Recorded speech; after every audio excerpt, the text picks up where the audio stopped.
300 fit জায়গাটা অনেক সুন্দর। 300 ফিটের এই জায়গাটা গেলেই নাকি ভাইরাল হওয়া যায়। একটু চেয়েছিলাম ভাইরাল হতে, অন্যদিকে বইয়ের টেনশনে জামাইয়ের অবস্থা খুবই খারাপ। কেন এত টেনশন করলো সবই শেয়ার করব আপনাদের সাথে। আরও শেয়ার করব নীলা মার্কেটে গিয়ে কি কি খেলাম, কি কি সৌন্দর্য উপভোগ করলাম, ভালো লাগা খারাপ লাগা। আসসালামু আলাইকুম, সবাই কেমন আছেন? চলে আসলাম আরেকটি নতুন ডেলি লাইফ ব্লগ নিয়ে। যদিও এটা ঈদেরই ব্লগ, সবাই বুঝতে পারতেছেন ড্রেস দেখে। তো যাই হোক, সেদিন তো আমি আপনাদেরকে ব্লগে বলেছিলাম যে গাড়িটা আসতে একটু দেরি হচ্ছিল, আমরা একটু ঘোরাফেরা করতেছিলাম। তো আমি আবার মনে মনে একটু খুশি হয়েছিলাম যে আমি জানি 300 ফিট নীলামি মার্কেটের দিকে একটু সন্ধ্যার দিকে গেলে ভালো হয়। তো এই তো সবাই মিলে যাচ্ছি। তো যখন যাচ্ছি তখনকার ওয়েদারটা, তারপরে ওই দিনের ওয়েদারটা এমনি মেঘলা ছিল, খুব সুন্দর ছিল। আর এখানে হচ্ছে সিএনজি অটোরিকশা যারা আসে তারা হচ্ছে এক সাইডে এগুলো রাখে। তো তাদেরকে জিজ্ঞেস করি হচ্ছে আমাদের যে ড্রাইভার সে গিয়েছিল, সে আসলে চিনে না, তার কাছে গুগল ম্যাপ থাকলেও সে অত কিছু বুঝে না, সে মানে নতুন ড্রাইভার। আমাদেরকে কিন্তু সকালবেলা তিনিই নিয়ে গিয়েছিল ওই রিসোর্টে, পার্কে সরি। তারপরে সারাদিনই সেই ঘুরিয়েছিল। তো যাই হোক, এখানে আসলাম, আসার পরে দেখতেছি যে চাপটি, হাঁসের মাংস, এগুলো তো এই নীলা মার্কেট এই জায়গাটা খুব জনপ্রিয় খাবার। তো আপনাদের ভাইয়া দেখিয়ে বলতেছে আমি চাপটি খাবো। আর মিষ্টিগুলো দেখে আমি যেহেতু অনেক আপুদের ব্লগ দেখি, অনেকেরই ব্লগ দেখি যে এখানকার মিষ্টিগুলো নাকি একদম ফ্রেশ এবং টাটকা। তো আমি একটা নিলাম, যেহেতু আমরা ভোলার মানুষ, আমরা কিন্তু ছানার মিষ্টিগুলো খুব বেশি পছন্দ করি। তো আমার কাছে খুবই ভালো লাগছে টাটকা। তো এটা বলার পর আপনাদের ভাইয়া একটা নিল, নেওয়ার পরে তার কাছে নাকি ভালো লাগে নাই। আসলে ভালো লাগে আমার কাছে মনে হয়েছিল সে একটু ছকছক করে খেয়েছে, কারণ এখানকার পরিবেশটা সবই তো স্ট্রিট ফুডের মতোই। তো সে তো এগুলো একদমই পছন্দ করে না। তো আমরা হাঁটতেছিলাম, দেখতেছি এখানেও আরেকটা রেস্টুরেন্ট আছে, একদম সুন্দর, কি সুন্দর ঘরোয়াভাবে। তো এখানে এসে কিছুটা সময় আবার একটু করলাম, দোলনা দেখে আমি একটু বসলাম। তো আর পরিবেশটাও চারপাশটাও সুন্দর ছিল, বাচ্চাদের জন্য একটু খেলার জায়গা ছিল।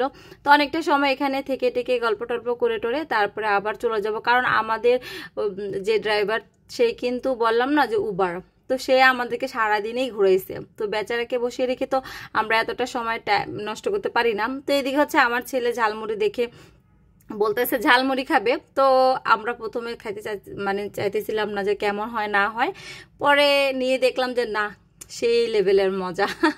তো খুবই মজা ছিল যে আমরা একদম চেটেপুটে খাইছি। পরে আপনাদের ভাইয়া বলতেছে আরেকটা নিবা, পর আমি বললাম যে না, সামনে আরও অনেক দোকান আছে, কোথায় কি খাই, এক জায়গায় খেয়ে পেট ভরে ফেললে তো হবে না। তো যাই হোক, আমার ছেলেকে জিজ্ঞেস করতেছে বাবা কেমন, ও বলতেছে মজা।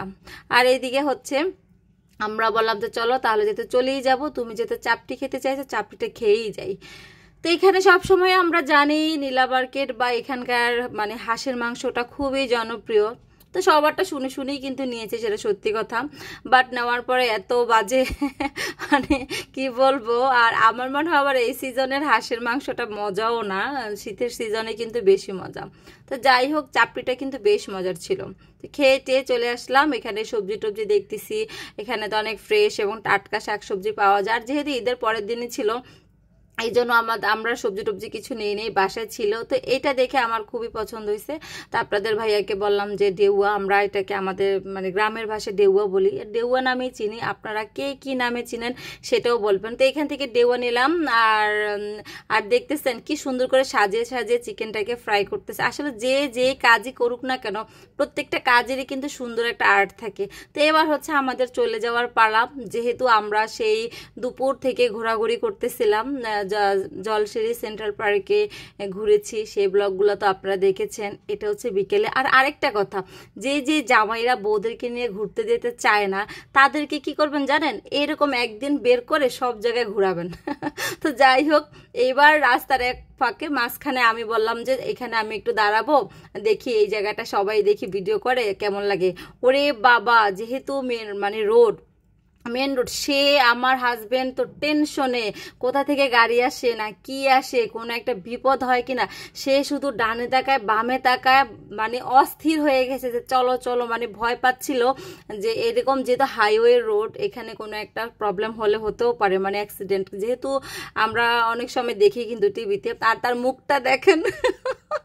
আমি তারপরে গাড়িতে ওঠার পরে বলতেছি, আচ্ছা তুমি এখনো আমাকে বাচ্চাদের মতো এত শাসন করো কেন?